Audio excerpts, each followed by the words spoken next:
Bonjour à tous et bienvenue aujourd'hui dans cette nouvelle vidéo. Moi c'est Najib, on est sur la chaîne NKO et on est ici pour du drone FPV et plus particulièrement aujourd'hui pour le DJI Avata, premier du nom. Je sais, ça fait 2 ans qu'il est sorti, je ne l'ai pas testé du tout avant.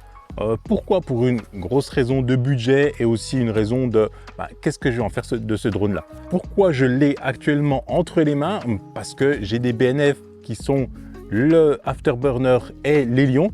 Et ces drones-là ont besoin de DJI Goggles 2 ou Integra. Bref, peu importe.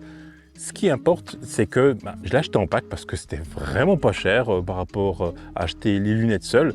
Donc voilà, j'ai ça plus le motion controller. Aujourd'hui, je vais tester comme n'importe qui, mais pas avec le motion controller. Vous savez très bien ce que c'est, etc. Là-dessus, moi, j'ai de l'expérience en FPV, donc je vais pas m'amuser à prendre le motion controller.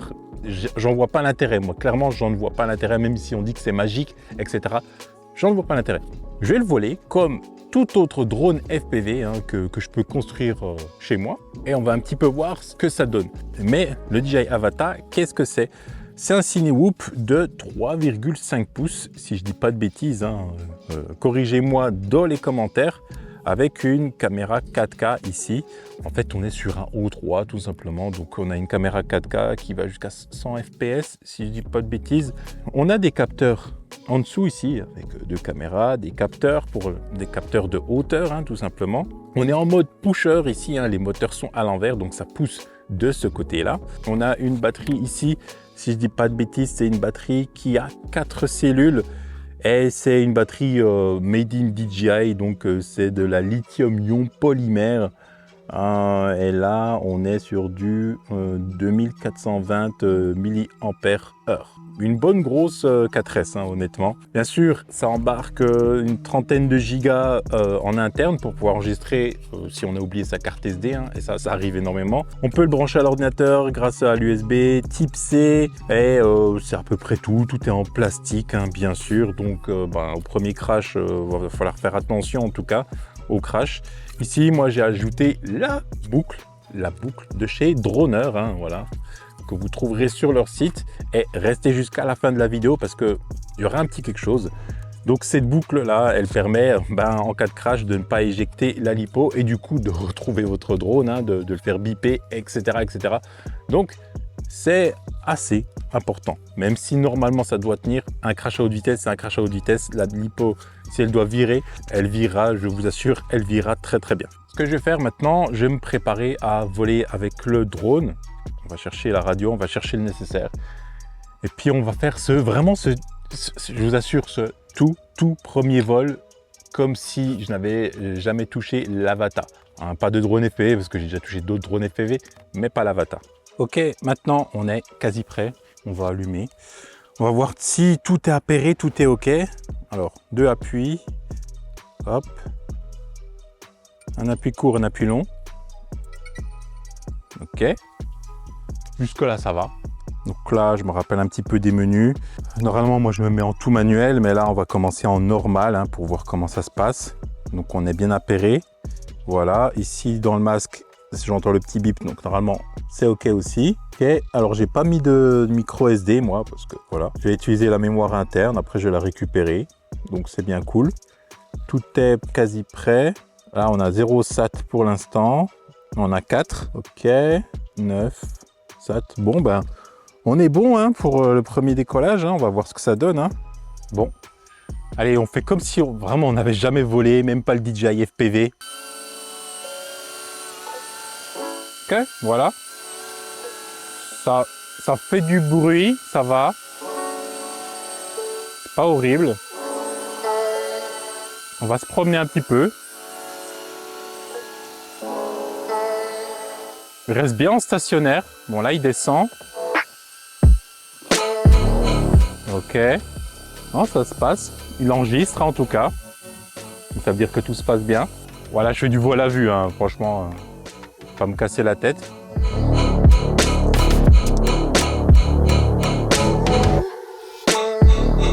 Ça fait bizarre, il vole à vue quand même.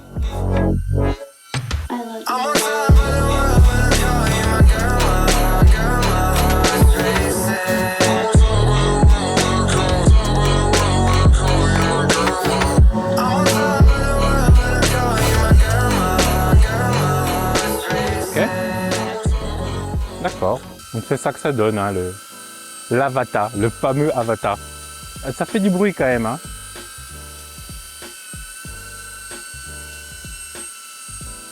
C'est marrant.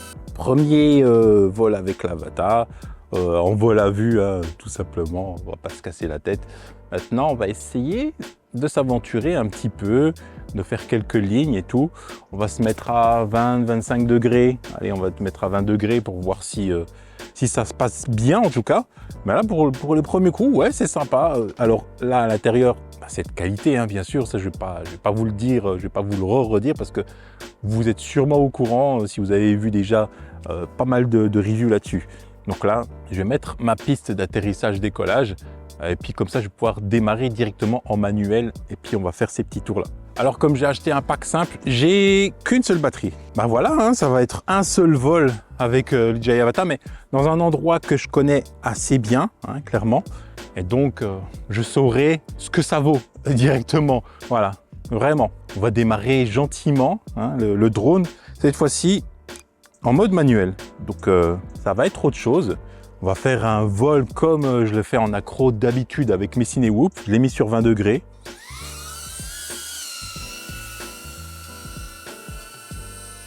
Ok, faux départ. Pourquoi? Parce que là, il est en mode D. Non, en mode sport même.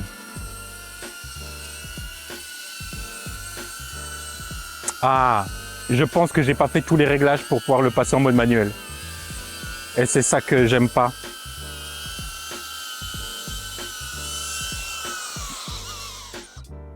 C'est ça que j'aime pas en fait. Sur les drones DJI, je me rappelle pour les DJI FPV, c'était exactement la même chose. Donc je crois que c'est dans les paramètres. Ok. J'étais pas en mode M, mais j'étais en mode sport pour le M qui est considéré comme un bouton de personnalisation en fait. Ok, d'accord. Ok. Allez, maintenant ça doit être le bon cette fois-ci. J'espère que je ne vais pas être limité en vitesse et tout, qu'il n'y a pas autre chose à faire. Parce que je me rappelle que DJI FPV, il fallait vraiment aller dans les sous-menus pour dire oui, vraiment, il faut autoriser le mode sans blocage, sans rien. Ok, mode manuel, ok. Je règle à 20 degrés. Et maintenant, après le faux départ, le vrai départ. Ah ouais. C'est très bizarre.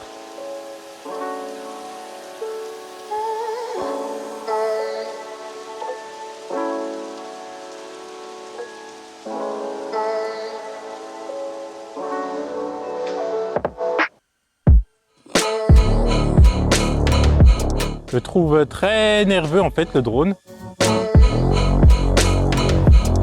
C'est pas mal, hein, honnêtement. C'est pas mauvais. Je le trouve très nerveux par rapport au réglages, enfin, au Cinewhoop que j'utilise moi personnellement en fait.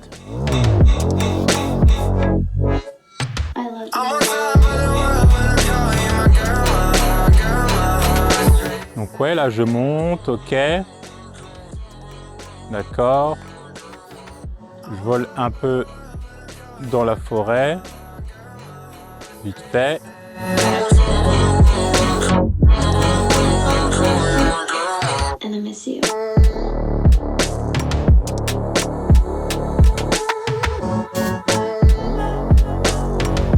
Ok. Ça va. Ça a son petit côté nerveux, hein, qui est pas mauvais du tout, franchement. Mais c'est juste au niveau du roll, là. Est-ce qu'il y a un réglage à faire? Parce qu'au niveau du roulis, j'ai l'impression qu'il est hyper sensible, en fait.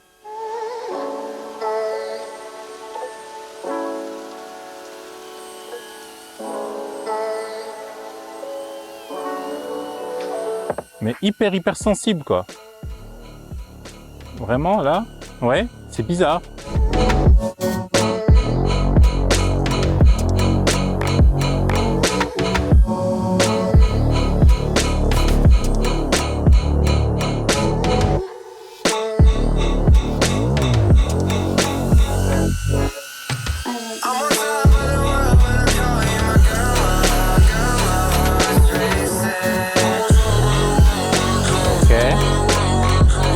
Bon, j'arrive à faire ce que j'arrive à faire avec les autres. Par contre, le bruit, je le trouve très bruyant. Je pense que des hélices avec moins de pales, il aurait il ferait beaucoup moins de bruit.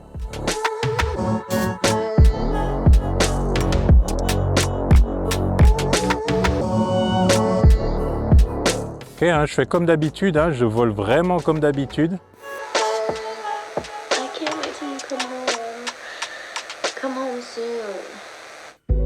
Alors on redescend sur le chemin.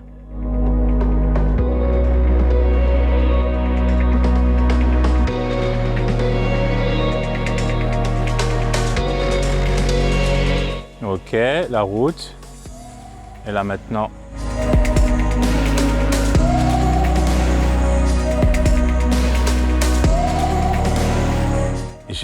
Honnêtement, j'ai un peu de mal, hein, vraiment.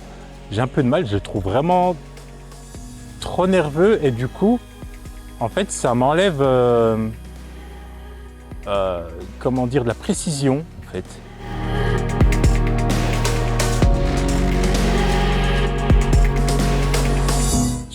J'étais la semaine dernière au Droner vs Kart, là, en fait. Et j'étais avec mes Cinewhoop. Et donc, j'ai fait de la poursuite de kart. Et c'était vraiment pas mal, hein. J'ai l'habitude d'avoir des trucs qui répondent au doigt et à l'œil, quoi. C'est-à-dire que quand je vais accélérer, j'accélère. Et quand je vais arrêter, j'arrête. Et j'arrive à être très précis dans les mouvements. Et là, je sais pas, dites-moi dans les commentaires, hein, honnêtement, si vous avez eu ce ressenti-là aussi, en fait, faut y aller piano, quoi. C'est pas qu'il est puissant, c'est juste que, en fait, vous faites un seul mouvement, j'ai l'impression que tout de suite, voilà, quoi, il s'emballe, quoi. C'est assez déroutant. Donc là, par contre, il me reste énormément de lipo, hein, que j'ai fait, voilà, j'ai déjà fait quasi 5 minutes de vol, pas à fond, hein, bien sûr, mais déjà 5 minutes de vol. Je vais pas très vite.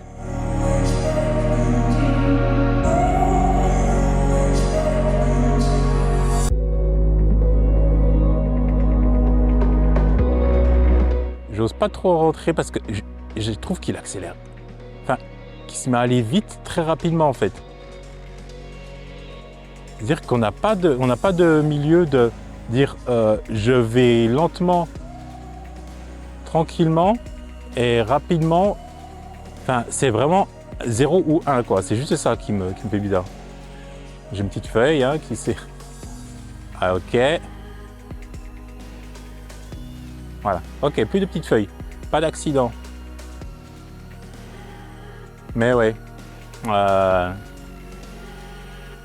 Écoutez, je suis pas convaincu à 100%. Je suis désolé pour ceux qui l'ont, hein, vraiment. Mais je suis pas convaincu à 100% par ce drone-là.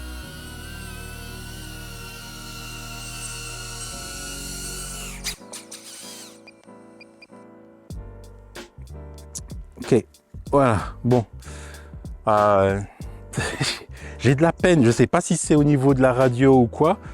Je le trouve beaucoup trop. C'est même pas de la nervosité, c'est juste de la maniabilité.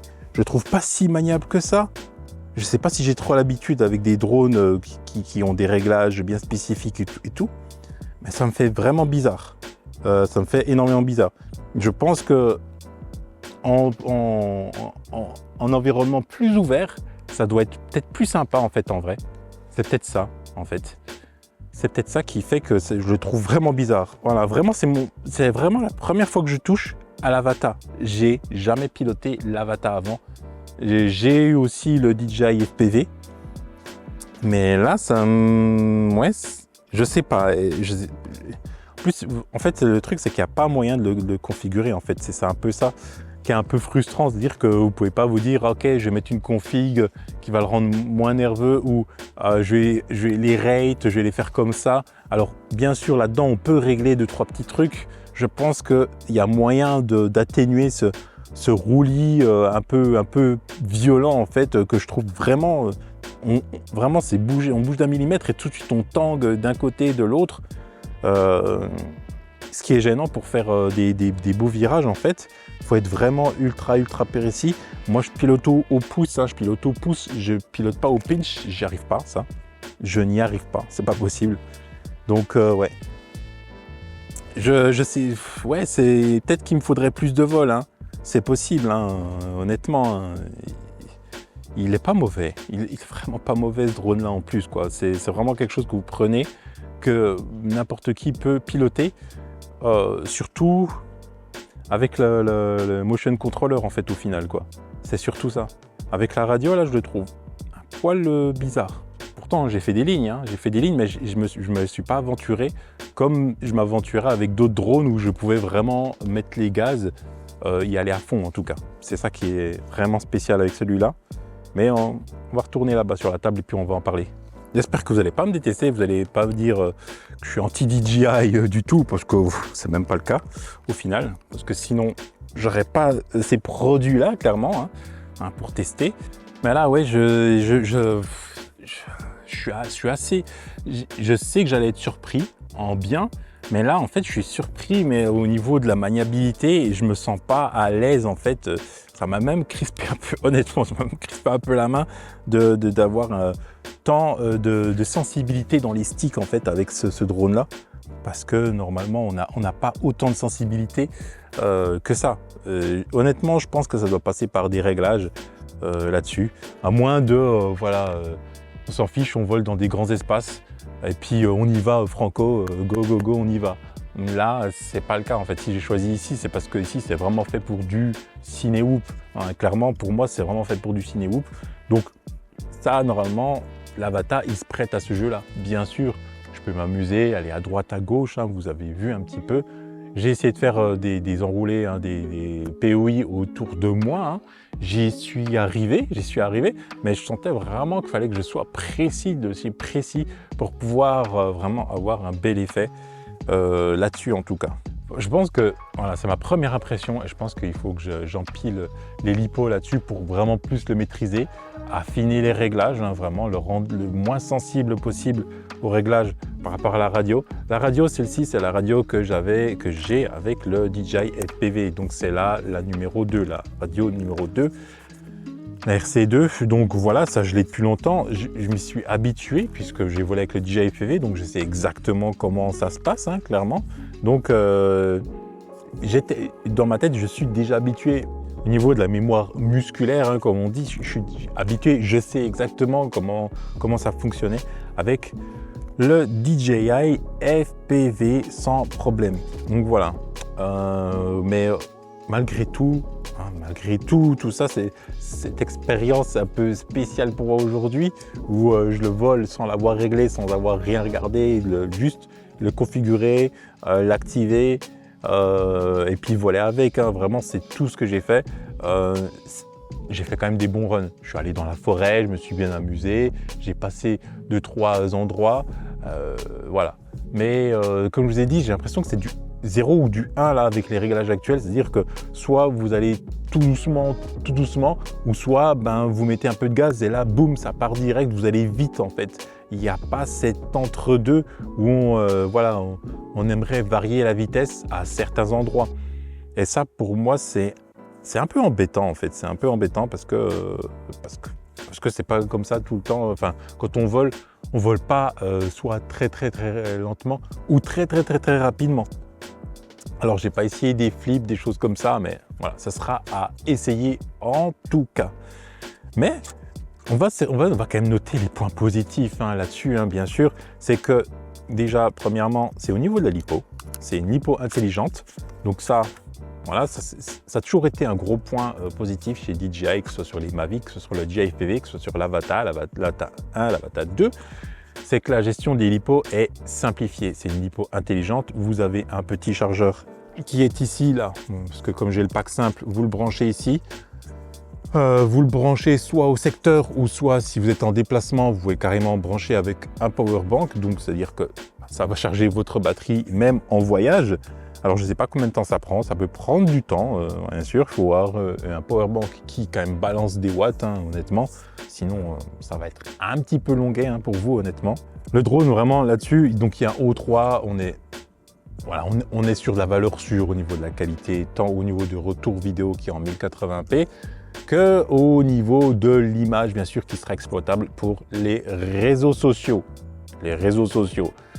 Parce que ça ne sera pas pour moi le contraste que je ferai là-dessus sur cette caméra, que ça ne sera pas au niveau d'une GoPro, voilà, d'une GoPro, parce qu'une GoPro c'est fait pour filmer, c'est fait que pour ça. Il y a un traitement, il y a un processeur, il y a tout ce qu'il faut derrière, alors que ça c'est pas fait que pour filmer. Il y a aussi tout ce qui est carte de vol, etc., etc.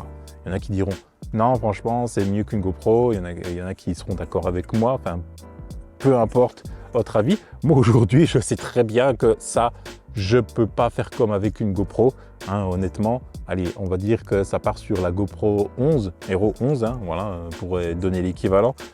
Non, honnêtement non. Et par rapport à ça, par rapport à avoir une seule caméra qui filme et qui donne le retour vidéo, c'est un peu compliqué parce que du coup, soit vous la laissez tout en automatique, et puis bon, vous n'avez pas ce beau flou de mouvement, le beau blur, hein, bien sûr, qui rend vos vidéos si cinématiques, ou soit vous mettez des filtres ND et des filtres ND, donc du coup ça va vous donner ce blur là, bien sûr, en résultat en vidéo quand vous allez publier ou quand vous allez travailler dessus, mais le gros avantage c'est que vous aurez aussi ce blur là quand vous piloterez.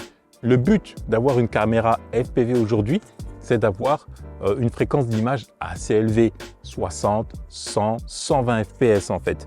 On veut pouvoir anticiper tout ce qui se passe, voilà. Donc quand vous mettez un filtre ND puis des paramètres qui vont être fixes, hein, on va dire 4K, 25 images par seconde, l'obturateur 1/100, avec un ISO qui va jusqu'à 400, voilà, par exemple, hein, pour reprendre les réglages d'une GoPro.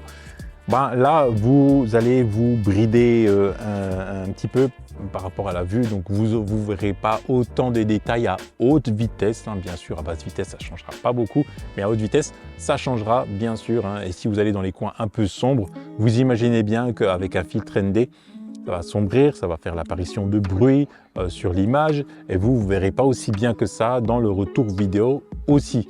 Donc voilà. Mais alors, je sais aussi,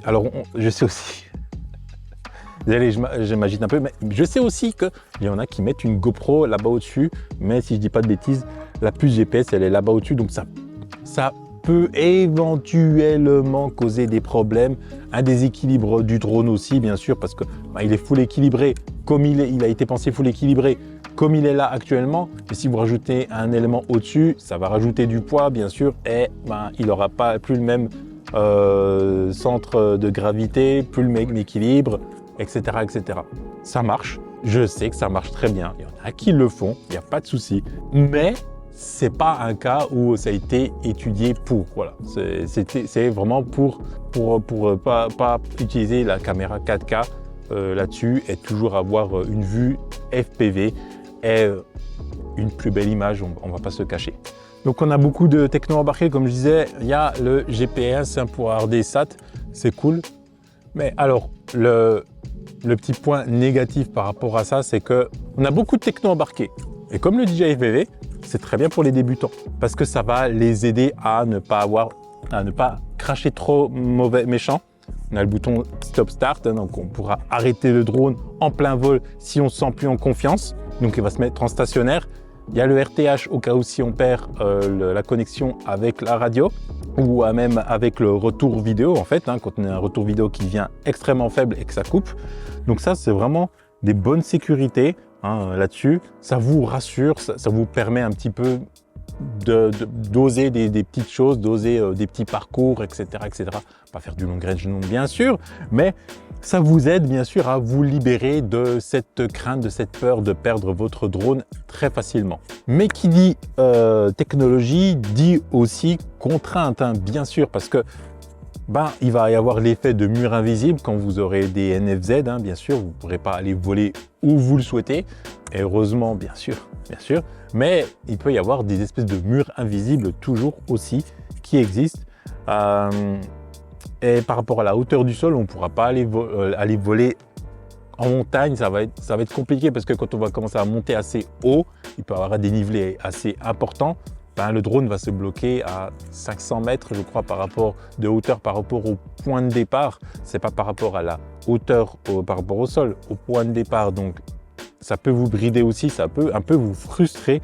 Et voilà, je trouve ça toujours un peu dommage. Je sais qu'on a ça avec le DJI FPV, hein, bien sûr, qui peut se stopper comme ça, qui peut se repasser en mode normal. Il déconnecte le mode manuel, il vient en mode normal. Donc ouais, c'est un petit peu les contraintes de ce genre de drone. Et en fait, ici, le DJI Avata est une sorte de BNF, un hybride BNF DJI en fait. BNF, donc Bide and Fly, donc appairer et voler, mais en fait c'est du RTF Ready to Fly en fait. En vrai c'est ça, c'est plus ça. Donc on est prêt à voler, on a le masque, on a la radio, on fait le tout, on les appaire et on part voler, c'est parti. Ça c'est cool. C'est vraiment cool pour les débutants parce qu'ils n'ont pas ça à se faire au niveau gymnastique mental, de se dire « Ah, qu'est-ce que je vais devoir faire ?» etc. etc. Non, c'est déjà prêt et c'est bien cool. Mais par rapport à un drone DIY, parce que ce drone-là, c'est la porte-entrée pour les DIY, le truc, c'est qu'on n'a pas une configuration réellement poussée. On aurait une configuration de je ne sais plus combien de paramètres, mais c'est vite fait, quoi. C'est vite fait. On ne pourra pas changer vraiment entièrement le comportement du drone selon son souhait. Voilà. Donc là-dessus, en gros, on aura plus ou moins les mêmes réglages que le voisin qui a aussi le DJI Avata. Et ça, je trouve ça un peu dommage parce que sur un DIY, vous savez, vous allez sur Betaflight, vous apprenez énormément de choses en fait. Et c'est ça qui est bien dans l'FPV, c'est d'apprendre en fait, d'évoluer et de savoir quoi faire avec son drone, comment le réparer, etc., etc. Autre chose aussi, parce que ça je le vois pas mal aussi, ça reste un Cinewoop. Ça reste un Cinewoop, c'est-à-dire que pour moi, c'est pas un 5 pouces, c'est pas un 7 pouces, c'est pas un 10 pouces, c'est pas un Cinelifter, c'est un Cinewoop. Un Cinewoop, c'est fait pour rentrer dans les forêts, voler en intérieur, faire des trucs assez sympas de proxy, parce qu'il y a les protections d'hélice, hein, bien sûr. Hein. Donc c'est vraiment pensé dans cet esprit-là. Clairement, je ne le prendrai pas comme un 5 pouces, je ne m'amuserai pas à voler, à faire des vols assez risqués en fait, voilà, parce que y a de la prise au vent, parce que il est clairement pas fait pour ça. Même si je sais, il y en a qui le font, qui font des trucs qui font du long range, qui font des images comme ça, sorties hors du cadre d'un Cinewoop, ça marche. Mais pour moi, si vous prenez ce genre de drone-là, c'est pas pour vous dire « Ouais, je vais faire comme avec un 5 pouces, je vais faire des pratiques vraiment poussées par rapport au drone, en fait, par rapport à ça. » Vraiment, clairement, c'est un Cinewoop. C'est un Cinewoop, c'est tout. C'est vraiment un truc normalement chill, même s'il va vite. C'est pas pour autant qu'il peut faire ce que fait un 5 pouces ou un drone bien énervé, bien réglé, qui fait du freestyle. Maintenant qu'on a parlé de ce drone-là, en fait, c'est un 3 pouces et demi, en fait, là, je voudrais parler de ce drone-là, voilà, un DIY. Donc, on va les comparer hein, dans cette deuxième partie ici. Donc là, ici, maintenant, j'ai un Foxswoop 35. Donc complètement différent, je vous assure, c'est du 3 pouces et demi aussi, hein, voilà. Celui-là, il va être boosté en 6S, on va être sur du Caddx Walksnail, on va être en 1080p. On a une caméra qui filme uniquement en 1080p, hein. Ici, on n'est pas en 4K du tout, c'est pour ça qu'il va falloir rajouter une GoPro. Et c'est une GoPro Hero Mini 11 que je mets dessus. Et au niveau de la lipo, c'est des 6S 1100 mAh en 130C. Donc ça envoie plus, on a plus de puissance hein, que ça. La lipo procure plus de puissance que ça, hein, clairement. Donc ici, on a aussi des plus gros moteurs hein, que le DJI Avata. Je ne sais pas si on pourra montrer, mais en gros, on a des plus gros moteurs aussi. Donc aussi plus puissants parce qu'ils sont faits pour du 6S. On a besoin d'une radio en ELRS, hein, ça c'est pas un souci puisque j'ai bien sûr. Et le masque, c'est mon masque de chez Walksnail, hein, le V1, voilà, qui est là-dedans. Et on va monter tout ça et on va faire à peu près les mêmes vols. On va y aller tranquillement, franchement. Et puis on va voir ce que ça donne hein, aussi de la même façon. On va remonter dans le chemin là-bas, on va repasser derrière, je vais faire des POI autour de moi, comme tout à l'heure j'ai fait. Donc pour montrer un petit peu la différence, la grosse différence, ça sera du 6S hein, bien sûr, et puis d'autres petites choses. Là, contrairement à l'Avata, ici, le Foxhook 35, eh ben, il est réellement fait pour porter une GoPro Hero 11 Mini. Hein, ça, il n'y a pas de souci. C'est comme si, pour lui, il n'y avait rien.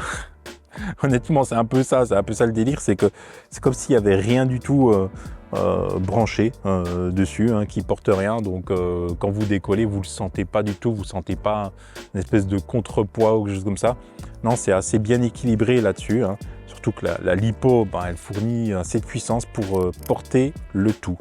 Et ça, pour moi, ça ici, là, ce que je vous montre, ce drone-là, en tout cas, c'est une évolution, hein, clairement. C'est une évolution pour le FPV parce que ben, là, on passe sur un 3,5 pouces DIY. Donc, ça, c'est le genre de drone que vous pouvez acheter en BNF, hein, vous pouvez acheter en Band & Fly. Je crois que même il existe en O3, hein, si je dis pas de bêtises. Hein. Donc en gros, ce drone-là, si vous avez déjà le masque DJI, si vous avez la radio DJI, vous pourrez l'utiliser. Hein. Clairement, c'est ça. Ça va être ça l'idée. Bien sûr, moi, j'ai ma grosse radio, la TX16S de chez Radiomaster, la Mark II. C'est une radio avec un module ELRS, hein, ici, parce que je fonctionne en ELRS. Mais si vous l'avez en DJI, vous pouvez très bien la piloter avec cette radio DJI, hein, sans aucun souci aussi. Hein, ça fait également le taf. Niveau autonomie, ça c'est sûr que je vais en avoir moins. Je vais en avoir largement moins que le DJI Avata. Je table sur 6 minutes, voire un peu plus. Si j'enlève la GoPro, bien sûr, j'en aurai beaucoup plus. Donc voilà, je table sur 6 minutes. On va voler en mode chill, hein. On va y aller tranquillement hein, avec ce drone-là. On va pas se stresser. On va se faire une petite session gentille. Pour ce drone-là, on est en inclinaison très faible. Hein, honnêtement, je pense qu'on est à peu près sur 20 degrés. Hein. La GoPro aussi. Voilà. Ici, bah, c'est pas comme avec le DJI Avata. On n'a pas de GPS. Donc, on n'a pas de RTH. On n'a pas de bouton stop-start. Ici, on va être en full manuel, donc full accro, hein, directement. Et on va le faire décoller. On va voir ce que ça donne, même si je sais déjà. Hein. Là, par contre, avec la GoPro, j'enregistre en 5,3K. J'ai pas mis de filtre ND parce que là-bas, il fait assez sombre, donc c'est pas la peine. J'ai les réglages qui sont bloqués. Je suis en 5,3K, 25 images par seconde. Je suis en hyper view, donc je suis en hyper large en fait, comme vue. Et je suis du coup à 1/50e et les ISO qui montrent entre 100 et 400 ISO pour pas avoir trop de bruit hein, honnêtement sur la caméra parce que sinon ça va être complicado. Hein. On va y aller tranquille pour démarrer, tranquillement. Et puis c'est parti. Hop, je mets à enregistrer parce que bah, ça démarre pas automatiquement, hein, voilà, comme sur le DJI Avata. Ça aussi, hein, sur le DJI Avata, c'est bien. C'est l'enregistrement. C'est pas le même bruit, hein, vous entendez, hein, le démarrage. Hein. Là aussi, ça win, hein, mais pas de la même façon.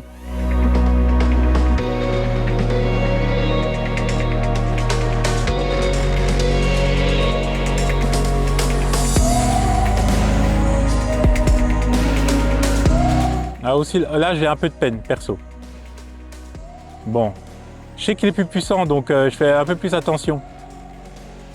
Et j'ai pas envie de crash pendant le vol. Pendant le test, la review. Ce serait bête, hein?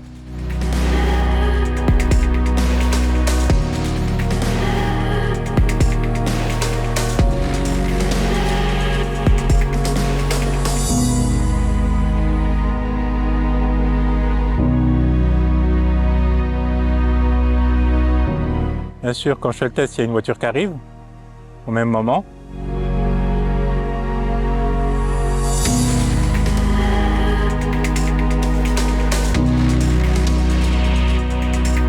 Je suis vraiment dans un endroit hyper isolé. Bon là, j'ai un peu de mal honnêtement, parce que je sais qu'il a vraiment de la puissance, ce drone-là, par rapport à par rapport aux 2 pouces que je testais ici, là, dans ce coin-là. Donc je sais que si je mets un peu trop les gaz, ça peut mal se passer.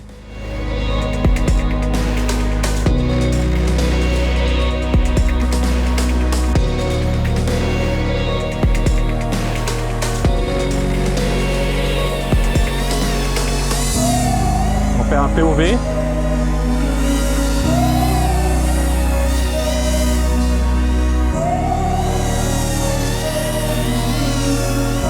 Là aussi c'est compliqué.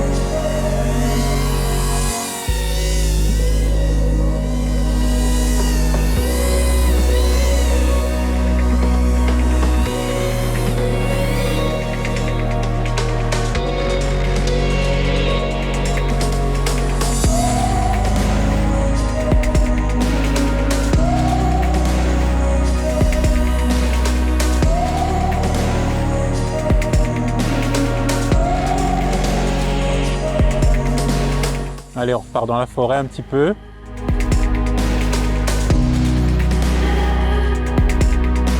On a 22,4 volts. Alors là, on doit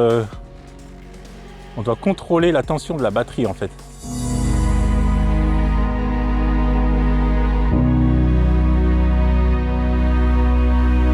Mais là, j'ai l'impression que j'ai un peu plus de contrôle.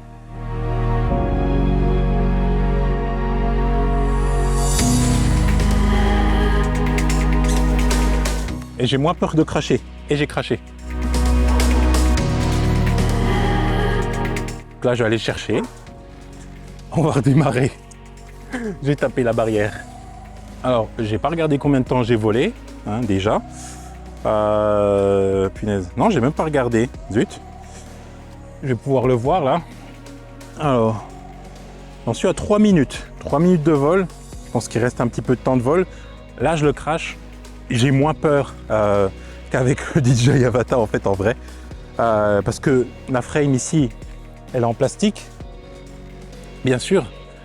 Mais le truc, c'est que en fait, c'est une frame de chez Foxeer, le Foxloop 35, c'est qu'elle est plus ou moins incassable en fait. Hein. Elle est en plastique moulé, si je dis pas de bêtises, avec une top plate en carbone. Donc j'ai beaucoup moins peur de le casser, hein, clairement. Donc là, on va recommencer, on va refaire 2-3 petits allers-retours, hein, tranquille. On va bouffer la batterie jusqu'au bout, hein, bien sûr. Et puis, on va redémarrer. Ok, la GoPro démarrée. Maintenant, là, en fait, ouais. En fait, en vrai, donc le 3,5 pouces. Ah, je rechange d'avis, je suis désolé. Mais c'est pareil que tout à l'heure, en fait. Je suis là aussi. C'est assez sensible. Moins sensible sur le roll et tout, mais si vous mettez les gaz, vous mettez les gaz quoi en fait dedans.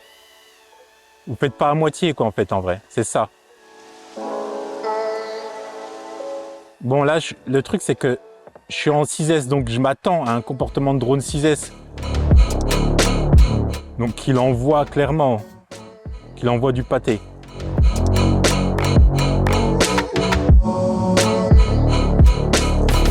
Mais bon, vu qu'il est réglé sous Betaflight et tout, bah c'est pas la même chose quoi. C'est pas le même comportement. C'est-à-dire que il se gère comme moi je le sens, comme moi j'ai envie en fait au final. Et pas comme le constructeur a envie que ça soit. Et c'est ça le gros avantage hein, clairement là-dessus. Hein.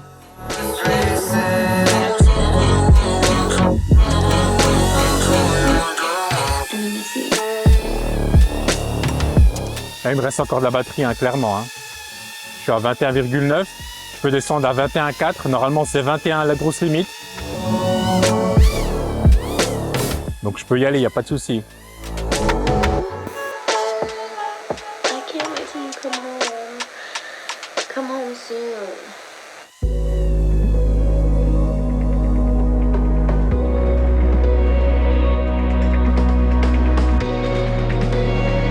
Ah, c'est autre chose quand même.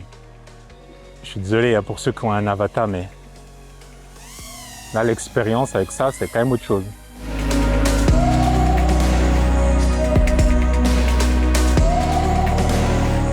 Donc là, je suis à 21,6. J'ai fait 5 minutes à peu près là.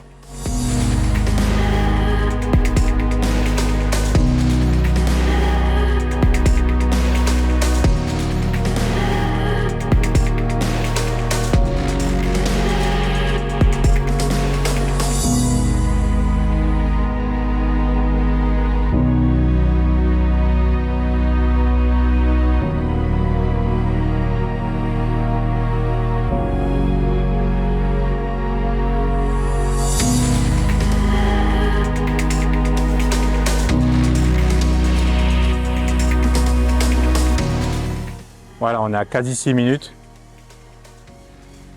Et on est à 21. Donc on va aller se poser parce qu'on n'a plus de batterie.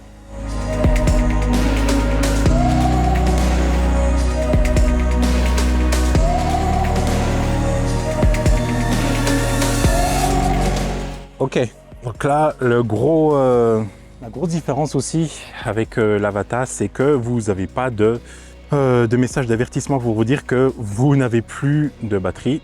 C'est à vous de faire attention en fait à gérer l'autonomie de votre batterie avec ce genre de drone. Donc vraiment là, on se retrouve en tout manuel contre l'Avata où on est vraiment géré par tout l'électronique qui est embarqué. Donc là, il faut être un peu plus expérimenté pour ce genre de drone là en fait au final. Et c'est ça qui est bien, c'est qu'il faut monter en expérience et il y a tellement de choses à découvrir en fait au niveau du drone DIY que ça en vaut la peine de s'aventurer un peu plus loin qu'avec un Avata. Même si pour peut-être 80% d'entre vous, un Avata ça ira très bien, vous en ferez énormément et que peut-être que pour je sais pas 50% d'entre vous l'avez déjà revendu parce qu'en fait c'était cool l'aventure FPV, mais au final non. Et pour les 20% qui restent, qui veulent aller plus loin, voilà, il y a ce genre de drone là. Il y a du 5 pouces, il y a du 7 pouces, il y a du 6 pouces, il y a du 3,5 pouces, mais en drone, donc freestyle. Voilà, il y a plein de disciplines, la race, le freestyle et tout, etc. etc. Donc voilà un petit peu, voilà, l'Avata versus le Foxhoop 35. Je me suis senti plus à l'aise avec le Foxhoop 35 et je le vole pas tous les jours, je le vole pas tout le temps, donc vraiment, c'est toujours un plaisir de voler ce genre de drone-là, même s'il n'est pas forcément adapté, comme l'Avata, il n'est pas forcément adapté pour ces genres d'environnement. Vous avez vu qu'à bout d'un moment, j'ose faire des trucs, alors qu'avec l'Avata, par contre, j'avais un peu plus d'appréhension à cause de la sensibilité des sticks, hein, clairement. Attends, dans un premier temps, ceux qui sont sur cette vidéo, restez jusqu'au bout si vous avez un Avata 1, parce que je vais vous faire gagner des petits trucs. Voilà, des petits, des systèmes qui permettent à la lipo de ne pas s'éjecter, hein, de la marque Droner, hein, avec Gauthier Veltri, avec son équipe Mathis, avec Jérémy, avec Max, avec toute l'équipe. Alors j'en oublie peut-être, mais en gros, voilà, je vais vous faire gagner ça et je vous dirai tout à la fin. En conclusion, l'Avata 1, ce sera toujours moi, c'est quelque chose que je conseille. Hein. Je ne vais pas vous mentir, hein. C'est un bon choix pour un débutant, quelqu'un qui veut vraiment investir dans le FPV. Parce que c'est un certain coût. Maintenant, c'est beaucoup moins cher. Maintenant, vous en trouverez à moins de 1000 €. Vous en trouverez d'occasion, pas trop cher, des packs. Mais clairement, ça reste un investissement pour moi. Et ça permet en fait d'avoir des DJI Goggles 2 ou même des Integra, hein, clairement. Et ensuite, s'acheter la radio, la RC2 aussi, hein, qui fera largement le taf. Ce qui vous permettra de débuter là-dessus, de vous faire la main sur ce genre de drone-là, et ensuite passer sur du DIY ou même du BNF. Hein. Du DIY, c'est quand vous montez tout de A à Z. Du BNF, c'est OK dans le sens où le drone arrive déjà tout monté, que vous avez juste à appairer et que vous avez à plus ou moins aller voler. C'est vraiment un point d'entrée dans le FPV. Donc, si vous avez choisi l'Avata et que vous voulez aller plus loin, bienvenue dans le monde impitoyable du FPV où vous volez, vous crachez, vous réparez. Parce que c'est clairement ça. Vous voyez bien, là, j'ai pas à réparer, mais j'ai tapé un crash. Et ben, c'est pas grave. On désarme et directement, on redémarre. Il y a sûrement des éléments de comparaison que j'oublie, hein, clairement, par rapport à l'Avata. Très probablement, Mais voilà, c'est peut-être à vous de les mettre en commentaire ce que vous trouvez comme gros avantage depuis que vous avez l'Avata et ou pourquoi vous voulez choisir l'Avata comme premier drone FPV en tout cas. Là, vous avez l'Avata 1 et vous n'avez pas de cette boucle pour empêcher l'éjection de la LiPo en cas de crash. Moi, je crois que j'en ai une petite dizaine à faire gagner. Ça va se passer sur Instagram. Il va y avoir un post avec ça. Il va falloir bien surveiller ma page Instagram, NKO YouTube, tout attaché, hein, bien sûr. Il va falloir vous abonner à mon compte, au compte aussi de Droneur. Vous allez poser un petit commentaire, taguer 3 personnes. Vous connaissez la mécanique, hein, bien sûr. Et au bout d'une semaine, il va y avoir un tirage au sort. Donc, voilà, vraiment, allez sur Instagram. Moi, je mets le lien de mon Instagram dans la description pour que vous puissiez y aller et surveiller ma page. En tout cas, voilà, je ferai des stories et tout pour annoncer ça à une date de début et une date de fin. Donc, soyez hyper attentifs. En tout cas, si vous avez suivi cette vidéo jusqu'à la fin, je vous remercie beaucoup. Hein, voilà, honnêtement, hein, parce que c'est jamais simple de faire des reviews d'un produit qu'on n'a jamais touché. Et qu'on le prend, honnêtement, je le prends à la volée, hein, comme ça, hein, l'Avata 1. Et c'est pas si mal hein, comme petit jouet, hein, honnêtement. Hein. On va travailler un peu dessus, on va travailler sur les réglages, on va travailler sur la sensibilité et on va voir ce qu'on peut sortir d'autre comme vidéo avec ce drone-là, en tout cas. En tout cas, merci beaucoup d'avoir regardé cette vidéo. Moi, je vous dis, photographier, filmer, voler en toute sécurité. À la prochaine. Peace!